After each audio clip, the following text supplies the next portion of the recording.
Learning to be alone is a challenge.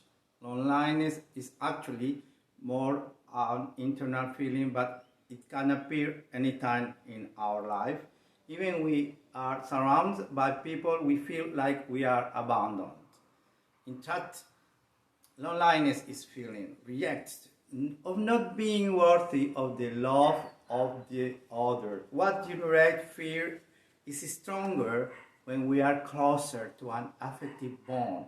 And that is why sometimes we defend ourselves by this society in ourselves or putting emotional distance from others.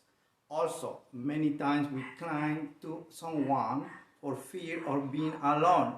Hello, welcome to Vida Universo Mente. I'm Robinson Arevalo, holistic, physical, emotional, and spiritual healer. I invite you to subscribe to this channel, that you like this video, that you share and comment on it here too. I thank you for that.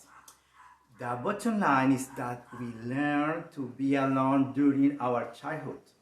The security that makes us feel that mom or dad are always close by allows us to explore the world, and it also allows us to tolerate at the moment when they are absent.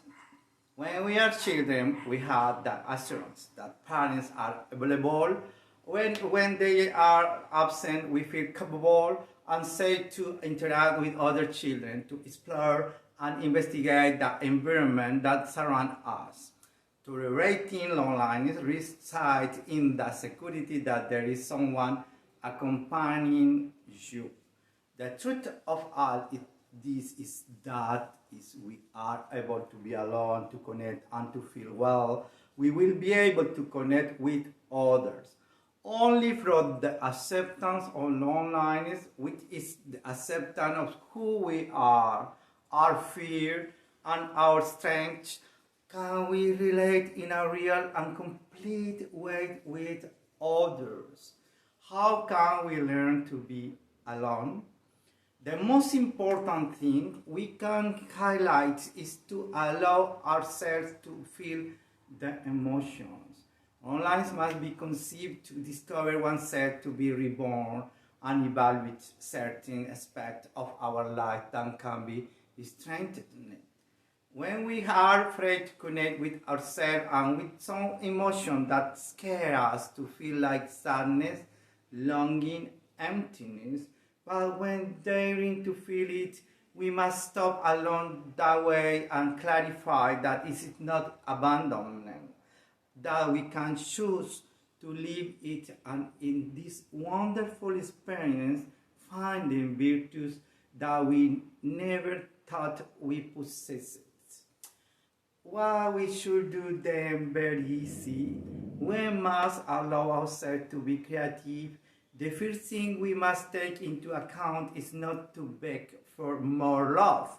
We normally allow for psychological abuse and compliance with small details for fear of abandonment, not to imagine life without that other person.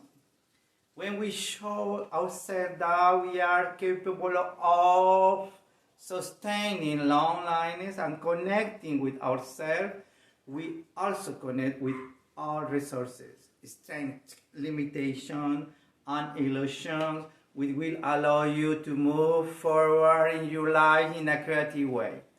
But only at the moment when we are forced to live a time that is none other than being alone.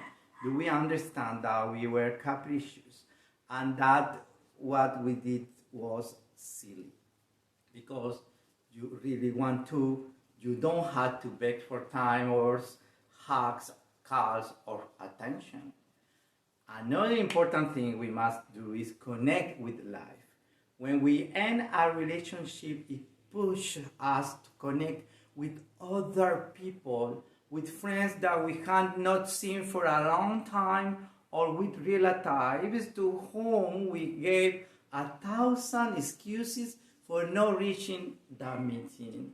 This new sharing encourages us to be in other places, in other environments, and landscapes that fill us with new sensations.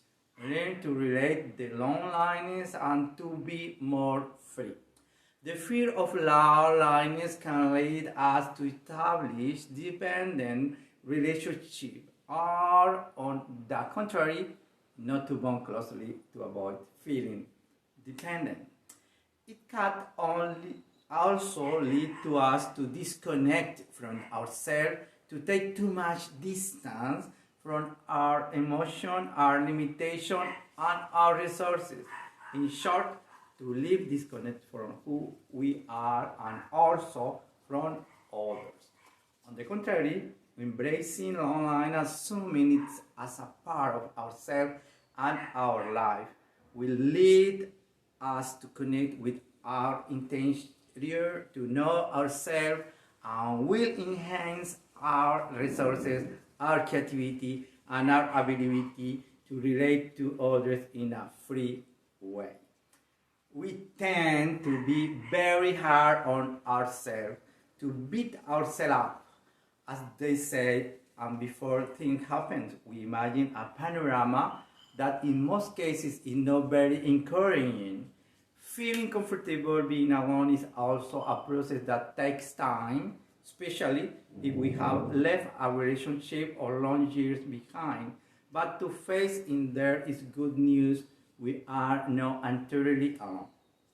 Being with yourself in silence can also become an extremely pleasant and enriching experience. It is being in the company of oneself, understanding and knowing each other a little more.